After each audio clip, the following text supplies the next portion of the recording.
আবারও নতুন করে বিজিবি বিএসএফ এর উত্তেজনা তৈরি হয়েছে নওগাঁ সীমান্তে। কাঁটাতারের বেড়া নির্মাণ করাকে কেন্দ্র করে মুখোমুখি হয় বিজিবি বিএসএফ।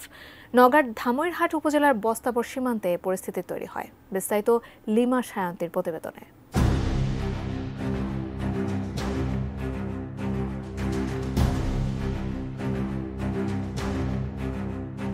নওগাঁর ধামইরহাট উপজেলার আস্তাবর সীমান্তে বিজিবির বাধায় বন্ধ হয়েছে ভারতীয় সীমান্তরক্ষী বাহিনীর বিএসএফ কাঁটাতারের বেড়া তৈরির প্রক্রিয়া। তবে বর্তমানে পরিস্থিতি স্থিতিশীল আছে বলে জানা গেছে। ৮ জানুয়ারি বিকেলে নওগাঁর ১৪ বিজিবির অধিনায়ক লেফটেন্যান্ট কর্নেল মোহাম্মদ ইকবাল হোসেন বিষয়টি নিশ্চিত করেছেন। এর আগে সকালে ভারতীয় সীমান্তরক্ষী বাহিনী বিএসএফ কাঁটাতারের বেড়া দিতে আসে।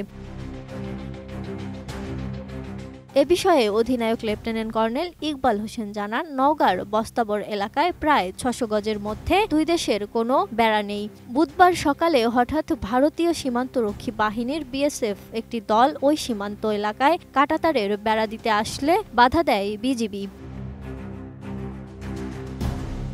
কোটি কোটি মানুষের ভালোবাসায় ফ্রিজ, টিভি এবং এসিতে দেশের ১ নম্বর ব্র্যান্ড ওয়ালটন। তিনি জানান, আইন অনুযায়ী দুই দেশের সীমান্ত পিলার থেকে ১৫০ গজের মধ্যে ফসল চাষ ব্যতীত স্থায়ী কোনো স্থাপনা কিংবা বেড়া দিতে পারবে না। এটি দুদেশের জন্যই প্রযোজ্য হবে। কিন্তু বিএসএফ সদস্যরা আন্তর্জাতিক আইন ভেঙে কাঁটাতারের বেড়া দিতে আসে। পরে খবর পেয়ে বিজিবি সদস্যরা তাদের বাধা দেয়। এ সময় বাধার মুখে পড়ে ফিরে যায় ভারতীয় সীমান্তরক্ষী বাহিনীর বিএসএফ সদস্যরা।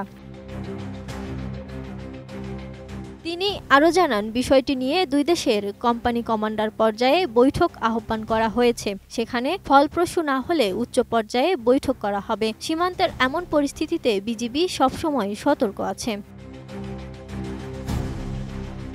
ইতিপূর্বেই সীমান্ত বিরোধ নিরসনে দুদফা পতাকা বৈঠক হলেও কোনো সমাধানে পৌঁছাতে পারেনি দুদেশের সীমান্তরক্ষী বাহিনী। ফলে উভয় বাহিনী সীমান্তে সতর্ক অবস্থানে রয়েছে।